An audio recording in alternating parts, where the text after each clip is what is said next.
Good morning, everyone. Today we're wrapping up a final little projects before we get started on planting our next crop.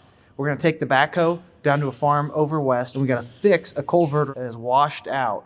So we're going to take some dirt down with the backhoe, fill that in, and hopefully when we get over there with the field cultivators and the planters, we can get them across there. If not, we're not going to be able to get to this back piece. It's small, but we got to fix it. So I'm going to fire up the backhoe. Let's get to work. Don't forget to like the video.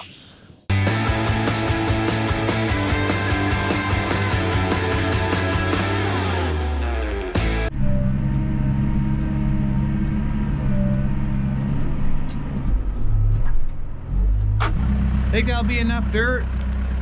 Hope so. Odds that all that make it over there to the farm about 5 miles west, pretty low. The good news is we didn't lose any dirt. The bad news is we're not gonna have enough dirt. So we're gonna have to get creative with the backhoe. I don't know if we'll dig some of this grass up out of the bottom or what. We're gonna need to find enough dirt to pack in here.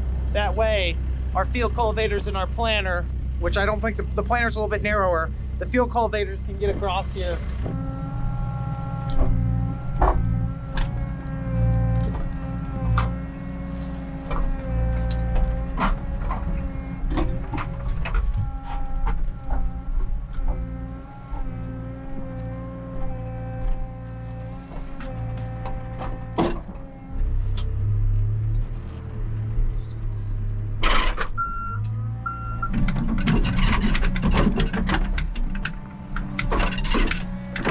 About 8 or 9 buckets of dirt later, pulled a lot of it out of the terrace up there.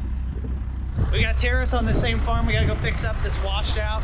I swear, we spend 99% of our time out here on these farms on 1% of our acres. Got a little bit of this dirt.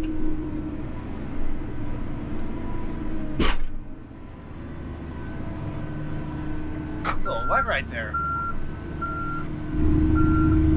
Close call.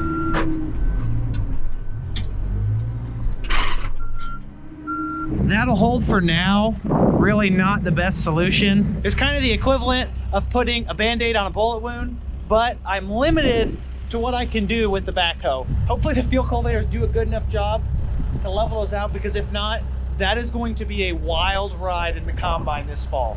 Took a lot longer than I was expecting, but as I said, the backhoe is only capable of so much.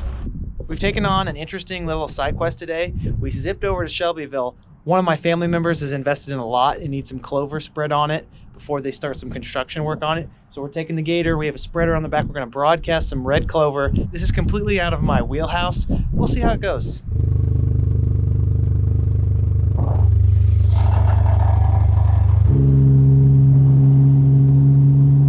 100 pounds of rye later, we're done with that project. I think you're doing a great job, Jeff. Keep it up. Hey, yeah, guess what? What? I got here just in time. That's crazy. Something just popped up on my schedule.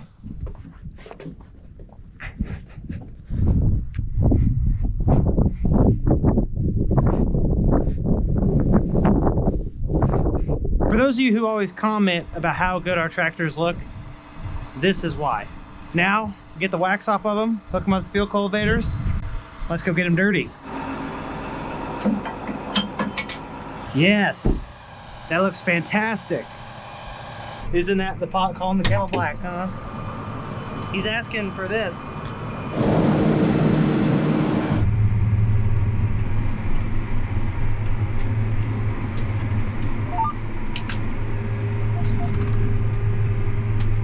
You love to see it. First obstacle of the year. This is a bad one to warm up on. The people of Clearwater would be very upset if I knock that over. Now for the finishing touches. It's like riding a bike, ladies and gentlemen. I'm being emancipated from my role as field cultivator operator. Here comes the cavalry. What?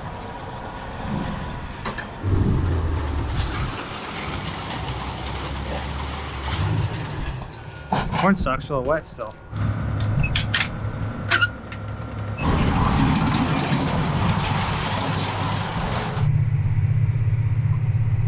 The start of 2020.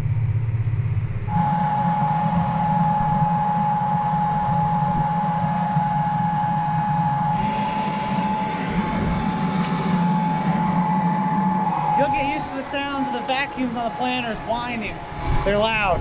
Want to make sure we have the seed at the right depth in the ground. That way the corn's got optimal conditions for germination. Every soil is different, so we got to make sure that it's perfect. We're still working out the kinks from the first field of the year. Right now we're just double checking to make sure all of our section controls are right. This is set to shut off as it's coming across the end row. That way we don't waste seed. It looks like we're not quite calibrated right. We're not finding any corn here. We got it figured out. We just had to recalibrate the screen on the planter. Some of the offsets have been changed for some reason. I'm not sure what happened. It's crazy how much of a difference a couple inches on the settings on the tractor monitor makes for your section control. So every inch counts, guys. We're just wrapping up our first field of the year. Got everything squared away, so from here on out, be smooth sailing. You never know what kind of treasures you're gonna find out in the field. We've got our field cultivators cracking into some bean ground on yonder there. That way I can get started tomorrow with our split row bean planter. We've got probably another couple hundred acres of corn ground ready to go. Still a hair wet, if you can't tell. I usually have to ride along with Dad when we start the first field.